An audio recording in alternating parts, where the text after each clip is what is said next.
This punch-down tool is a handy tool that's used to terminate twisted pair cables on cross-connect panels, terminal blocks, and jacks. It has a reversible blade. One side has termination only, the other side has termination and cutting. As far as cutting is concerned, the yellow side of the tool is the cut side of the tool, which makes it easy to identify. It's also clearly labeled cut. It has two punch-down settings, a low and a high, depending on the impact force that's required. Now in the handle, there's a storage area for extra blades. These bits snap easily into place and they block tight. Here's how easy it is to use the tool. Simply take the punch-down tool, insert it into the block with the wires, push down.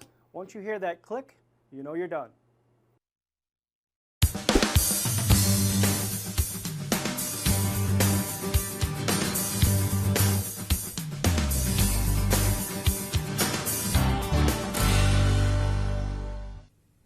Jonard Industries now offers two new styles of punch-down tools, the ENI-110 non-impact punch-down tool and the EPD Impact Series punch-down tool.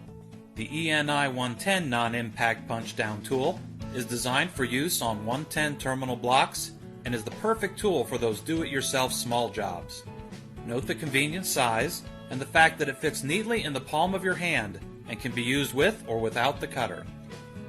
To use the ENI-110, rotate and set the tool.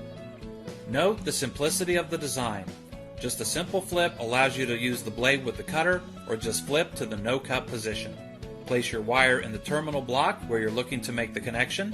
Now position the tool and punch. The wire is properly seated and the job is done. The EPD Impact Series is color-coded with yellow on the cut side and features a high-low impact setting, a convenient storage compartment, and a hook spudger stored in the chassis. The EPD series punch-down tools can be purchased with a variety of blades, 66, 110, 110-66 combination, and chrome blades, and both the EPD tool and blades are fully compatible with the industry standards. To use the EPD impact tool, first, remove the blade from the storage compartment by turning the release dial counterclockwise. Next, insert the blade into the end of the tool and turn clockwise to lock the blade in place. You can adjust the impact setting by rotating the impact dial to the right for high or to the left for low.